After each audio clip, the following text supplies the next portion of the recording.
Hello everybody, I'm Dr. Abdul Shafiq Khan and you are learning here spoken English।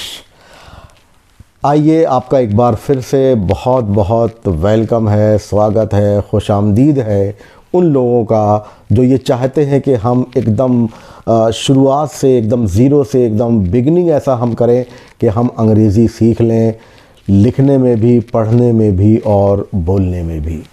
तो ये बहुत आसान है और आप एकदम सही चैनल में है जहां मैं आपको फ्रॉम द बिगिनिंग आपको बताऊंगा कि अंग्रेज़ी आपको कहां से स्टार्ट करना चाहिए। How to start, it is very important for anything. किसी भी चीज़ के लिए उसकी शुरुआत करना, प्रारंभ करना, ये सबसे महत्वपूर्ण होता है और सबसे ज़्यादा महत्वपूर्ण होता है वो एंथुसियाज़म, वो जोश, वो जज्बा जो आपको आमादा करता है कि मुझे अंग्रेज़ी सीखना है। तो इस जज्बे को, इस जोश को आप संभाल के रखिए, क्योंकि होता ये है, नेचुरली ये होता है कि जब हम किसी चीज़ को करने की ठान लेते हैं तो वक्तन फ़वक्तन धीरे धीरे वो चीज़, वो पेशन हमारा ज़ाया होने लगता है और उसके बाद हम सोचते हैं कि कहाँ हमने ये सरदर्द लिया और धीरे धीरे हम उस चीज़ को फिर छोड़ देते हैं। तो यही चाहिए आपको कि इसको, आपका जो जज्बा अभी आपने स्टार्टिंग में है वही संभाल के रखिए। थोड़ा वक्त रेगुलर दीजिए, 10 मिनट रेगुलर दीजिए, 15 मिनट रेगुलर दीजिए। कंसिस्टेंसी यानी एक रूपता बना कर रखिए, क्योंकि लर्निंग प्रोसेस का सबसे बड़ा जो उसूल है, नियम है, ज़ाब्ता है, वो है कंसिस्टेंसी, एक रूपता। जब आपने ठान लिया है किसी चीज़ को करने का तो फिर उसमें आपको देर नहीं करना है और देरी भी नहीं करनी है और आपको उसमें कोई गैप नहीं देना है। निरंतर करते जाइए, यू विल लर्न। और मैं तो ये कहता हूँ कि अगर आपने, अभी मैंने 10-15 मिनट की बात की है, 1 घंटा अगर आपने 1 महीना कंसिस्टेंसी के साथ सीख लिया तो किसी भी हुनर में आप कामयाब होने वाले हैं। No doubt at all. But in English it is very difficult to learn as it is said। जैसा कि कहा जाता है कि ये बहुत मुश्किल है लेकिन आसान है। आसान इस तरह है कि मैं आपको बताने वाला हूँ, क्योंकि मैंने ज़ीरो से स्टार्ट किया। मैं हिंदी मीडियम का स्टूडेंट रहा, मैंने कभी अंग्रेज़ी पढ़ी नहीं थी, लेकिन धीरे धीरे I have done MA and आज मैं 30-35 वर्षों से हज़ारों लोगों को अंग्रेज़ी सिखा चुका हूँ और पढ़ा चुका हूँ। आप भी सीखिएगा, definitely you will learn here. अब मैं आपको ये बताने वाला हूँ कि सबसे पहले अंग्रेज़ी में आपको क्या चीज़ समझनी है। कोई कहता है न्यूज़पेपर पढ़ो, कोई कहता है किताबें पढ़ो, कोई कहता है यूट्यूब में बहुत सारे चैनल देखो। इतना ज़्यादा कन्फ्यूज़न और भ्रम पैदा हो जाता है कि हमें क्या देखें, क्या करें, कहाँ से स्टार्ट करें। And how to start, it is very important for everything that it will make you understand what should you do in understanding English। आपको ये बताना है कि अंग्रेज़ी आपके लिए कैसे महत्वपूर्ण हो जाएगी, क्या क्या चीज़ें ज़रूरी है। तो चलिए सबसे पहले मैं इसी में आपसे बात करता हूँ कि सबसे पहले क्या ज़रूरी है। ज़रूरी है आपकी लिसनिंग यानी सुनना। जब तक आप इसको सुनेंगे नहीं तब तक आप इसको बोलेंगे नहीं, क्योंकि हिंदी और अंग्रेज़ी में यही फ़र्क होता है कि हिंदी जैसी लिखी जाती है वैसे ही पढ़ी जाती है, बट अंग्रेज़ी में ऐसा नहीं होता। अंग्रेज़ी में जैसा पता होता है, जबकि आपने सुना है। अगर आपने प्रीवियसली इसको सुना है, पहले से किसी वर्ड को आपने सुन रखा है, तो फिर जब आप इसकी रीडिंग करेंगे तब आप सही करेंगे, वरना बहुत ज़्यादा कंफ्यूजिंग है। किसी भी वर्ड को उठाकर देख लीजिए, BUT बट होता है लेकिन PUT पुट होता है। But no one can make you understand. आपको ये कोई नहीं बता पाएगा कि ये ऐसा होता क्यों है, क्योंकि ये तो नेटिव स्पीकर्स जाने, जिनकी भाषा है, जहाँ से ये भाषा निकल कर आई है, वे जाने कि ऐसा क्यों होता है। हमें तो केवल इमिटेट करना है, नकल करना है। और एक बार मैं आपको कहता चलूँ कि जब हम किसी लैंग्वेज को सीखते हैं तो नेटिव स्पीकर्स की हमें इमिटेट करना चाहिए, नकल करनी चाहिए कि वो किस तरह से मुंह खोलते हैं, किस तरह से बोलते हैं। जैसे एक वर्ड है, फॉर एन एग्जाम्पल ये बताता चल रहा हूँ, फिर मैं आपकी मूलभूत बात में आऊँगा जहाँ से मैंने स्टार्ट की थी। जैसे अंग्रेज़ी में होता है डब्ल्यू। जब बहुत स्टार्टिंग से आप कर रहे हैं तो डब्ल्यू का जो उच्चारण होगा वो हमारा पूरा मुंह खुलता है, वाह, वाव, वंडर। लेकिन जो वी का उच्चारण होता है उसमें हमारा आधा होंठ कटता है, वैन। जैसे हम बोलते हैं वैन, वेरी। लेकिन डब्ल्यू में पूरा मुंह खुलेगा और उससे साउंड निकलता है। इसी तरह से डी, जैसे हिंदी का डमरू।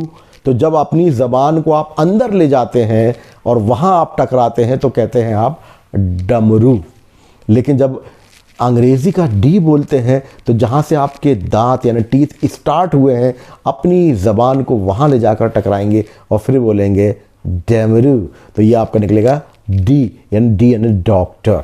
अब देखिए, हिंदी का डी बोलूँगा डॉक्टर, लेकिन इंग्लिश का डी बोलूँगा डॉक्टर। तो these are the differentiation about your vocal language. ये भी धीरे धीरे आपको बताई जाएगी, बहुत आसान है। टी का जैसे टमाटर, ज़बान के आखिरी हिस्से में ले जाकर हम टकराते हैं, टमाटर।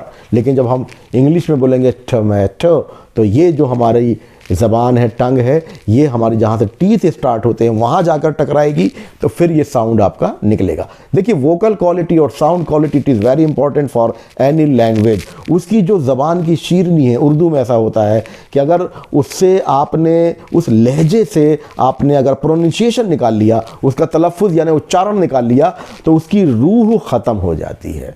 तो रूह को ज़िंदा रखने के लिए, उसकी शीरनी को और उसकी ब्यूटी को बरकरार रखने के लिए ज़रूरी है कि आपका प्रोनाउंसिएशन बहुत सही निकले। तो स्टूडेंट्स और लर्नर्स जो भी मुझे आप देख रहे हैं, मेरी आपसे गुजारिश है कि सबसे पहले हम अंग्रेज़ी सुनना शुरू कर दें, तब हमें समझ में आएगा। PUT हम हमेशा पुट पढ़ेंगे और BUT हमेशा बट पढ़ेंगे। CUT कट होता है या कुट होता है, ये लिसनिंग पावर आपका डेवलप करेगा। बहुत सारे वर्ड्स हैं, कन्फ्यूज़न होता है, जैसे नो, NO, नो। तो यहाँ पर हो गया नो का मतलब नहीं, लेकिन इसी से एक वर्ड होता है NOW, नाउ। नाउ यानी अभी या अब, तो ये हो गया नाउ।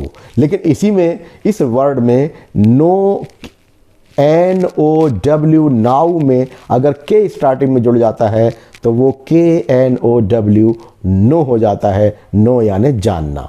तो ये वाला जो नो है, NO, नो, फिर NOW, नाउ, लेकिन के जुड़ गया, इसमें के ऐड हो गया, तो ये हो गया KNOW, केनाउ नहीं होगा, नो होगा, के साइलेंट होगा।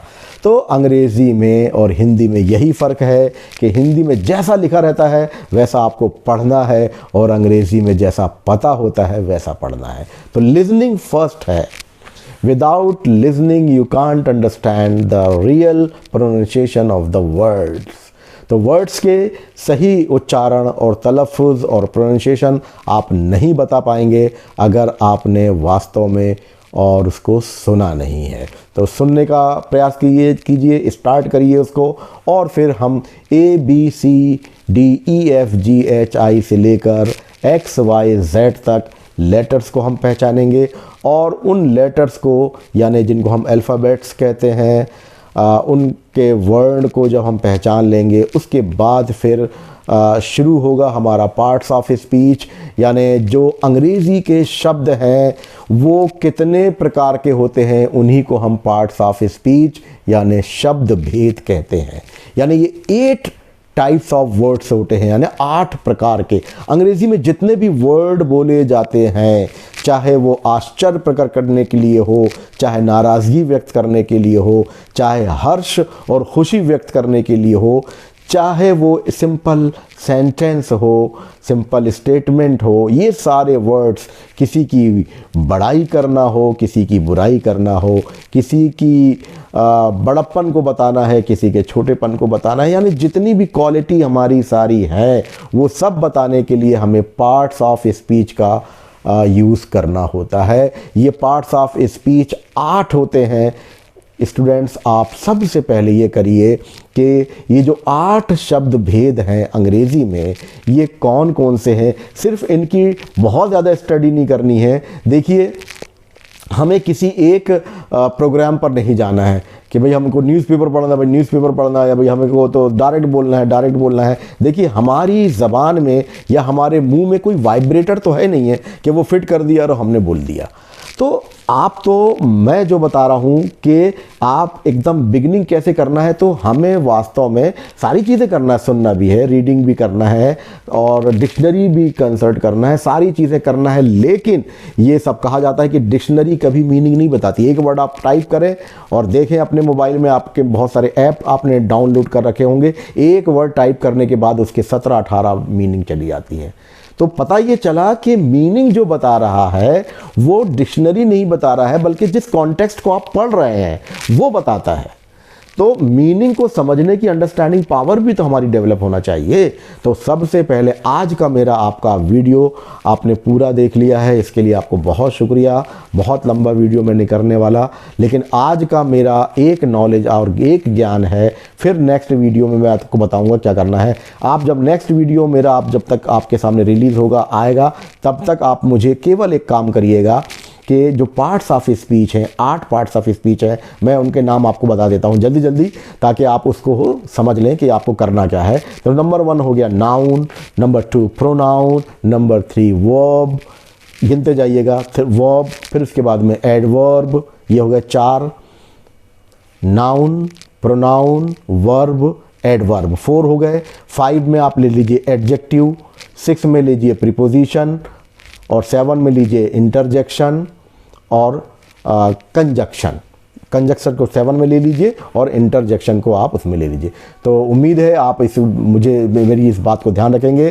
तो ये 8 प्रकार के पार्ट्स ऑफ स्पीच जल्दी से याद करके बताइएगा। बहुत जल्दी एक नेक्स्ट वीडियो आपके पास आने वाला है, मैं आपको बताऊंगा कि अगला क्या करने वाला है। तो प्लीज़ अब तक आपने सब्सक्राइब नहीं किया है तो कर लें और कंटिन्यू मेरे वीडियोज़ देखते रहें। मैं आपको एकदम ज़ीरो से अंग्रेज़ी सिखाने वाला हूँ। तो thank you for watching me. Have a nice time.